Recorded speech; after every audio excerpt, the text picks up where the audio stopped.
Clarke, welcome. What's been the reaction to your recent documentary? Well, the documentary has caused a real stir. I think it polarised opinion on a lot of topics, but what I have been really happy about is that it started the discussions again. Racism is such an amorphous issue that a 1-hour documentary was never going to cover all the different facets of it. So the fact that people have started to talk about their experiences, talk about their opinions, that there's a real reticence of people to talk about the topic for fear of being branded racist or being judged on their opinions. Whereas if people aren't going to talk openly, freely about what they've experienced, how they feel, what their opinions are, then we can't come to any kind of positive conclusion or have any progression, in certain areas. So I think it's really good that it sparked a response, an inquisitive response, one of discussion and debate. It definitely had a lot of discussion and debate, and it was great viewing, particularly since it appeared that it was a real eye-opener for yourself. What have you learned from the documentary? Wow. How long have you got? I've learned so much, I really have, because as I tried to convey in the film, my experiences of discrimination have been very, very few. And going around and talking to people in and around the industry, I found that wasn't the norm. There are people who have experienced far more over their lives, daily lives, not just professional lives. But the biggest learning curve for me was in the conversation with my dad. That was such an emotional 3 hours, and subsequently we've had more and more conversations about what he had to deal with growing up and the reasons for sheltering me and my siblings from it, and the impact that had on my dad's life, having to bear it in the relative silence that he did, and the pros and cons of it in our lives. And it's a really interesting notion, being sheltered from perceived racism or potential racism.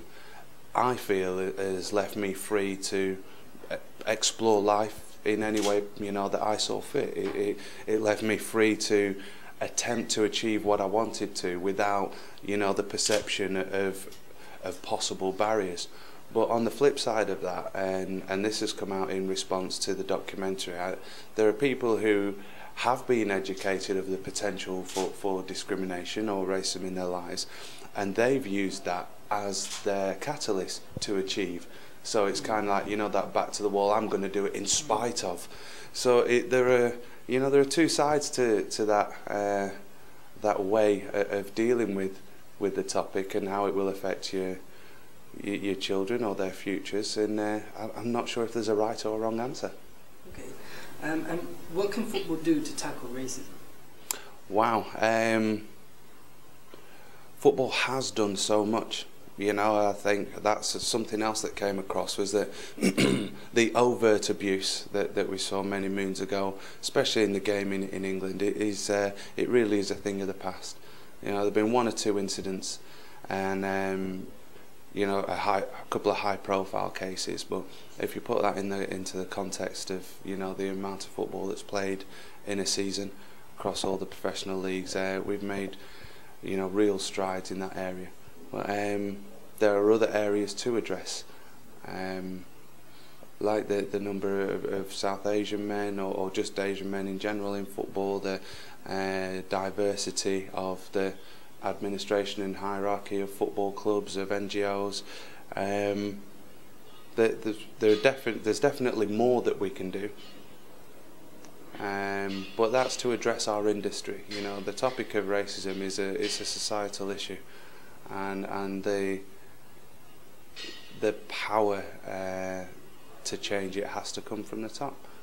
In my opinion, it should be a classic pincer movement. The people at the top enforce whatever regulations are necessary, and then we educate the children and the youth, the society of tomorrow.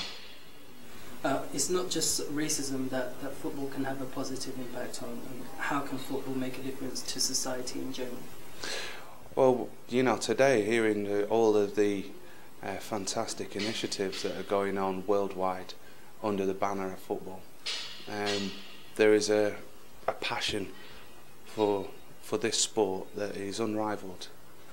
You know, worldwide, you can go, just like Jürgen was saying, you can go to any community in the world, and you know, you'll see someone playing football, or a passion for football, a love for football, and utilising not only the interest and the love for a game, but also the capital and the financial clout that the industry has. You know, it's hundreds of billions it's worth worldwide, and using that to educate, to support projects that are having a sustainable effect on communities, and not just internationally but here as well. You know, I think you'll find every club has a football in the community scheme where they're trying to affect change with their local schools and communities, on areas like discrimination, on education, on life skills, and that's how you make a change. You make a change by getting involved in these campaigns, by offering your time as a player, by offering your resources as a club, and by offering your heart and your energies as a community. Thank you very much. Clarke, you've been speaking to footymatters.com. Why does footy matter to you? Footy matters to me because it puts a roof over my family's head, and there's no other sport in the world like it. There's no other job in the world that I'd rather do.